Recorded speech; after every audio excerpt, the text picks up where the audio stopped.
YouTube ren sanam pato ko sagun daram dodobon galmarawa life science 2025 madam suggestion paper noa nitok dong nyel da je mak ku kitet jaha kukuli sakam mendo 2 number na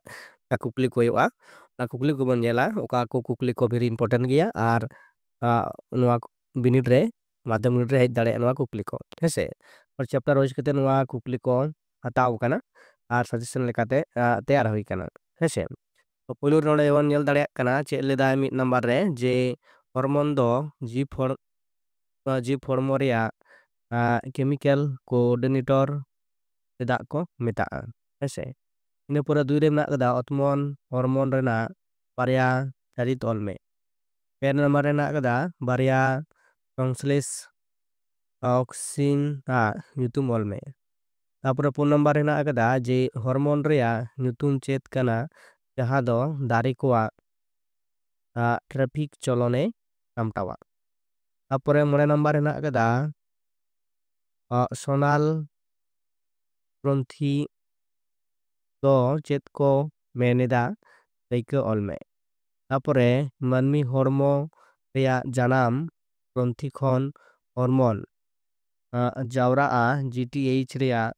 honor ba bhumika olme ina pore eyai number re STH oka ग्रंथि khon jawra noa rena murut kami olme ina pore iril number re estrogen ar progesterone reya jawra thaw olme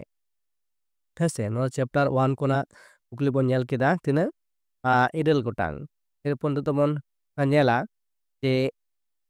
chapter 2 re oka ko kukli hej dare hese chapter 2 kona je chromosome rena murut rasayonik juran koa nyutum olme dosar re menak kada crossing over reya gunun olme tapore pe number re otmon reya barya sphygonic ongoj pasna hora reya daike olme ina pore huyuk kana pon number re micro propagation hora reya dhap chet kana ina pore kukli menak akada je chapter number 3 khona okalekan kukli ko hena akada ona bon nyel lege ina pore nora bon nyel dare kana je 1 number re bang purau hotel summit shankar video re f2 junur re phenotype ar genotype koron chet huyuga he 2 number re ledai Mandela birth barhaw reya dosar ari olme 3 number re genotype ar phenotype do oka ko mena daike olme 4 number re mid shankar jonon video re f2 jonu reya sanam motor dare usul hoi reya oje chet kana ina pore menak akada je mode number re mitang shankar sasang ulat jang an motor dare y বড় হাতের y আর ছোট হাতের y আর বড় ছোট হাতের r on chet gamete তৈয়ার দাঁড়ায়া হইছে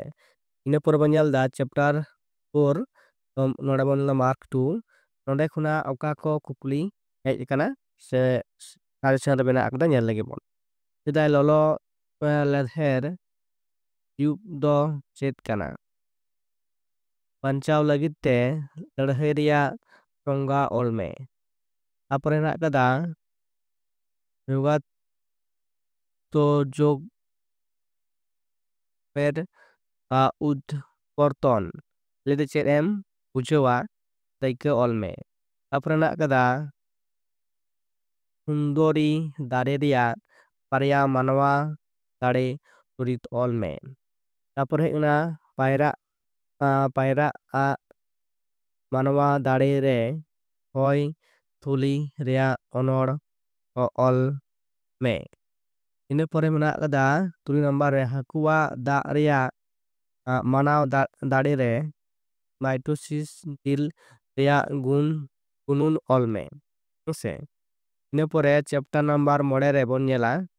Chapter number 5 re chet ko menak akada.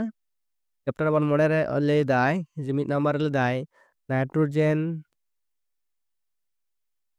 স্থিতিকরণ chet horate huyuga se jib koak nitrogen jawra reyak hora re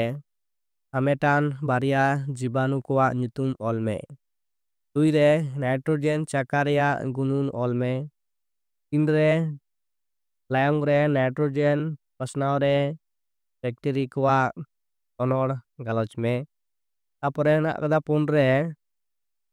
acid dak reyak barya badik orsong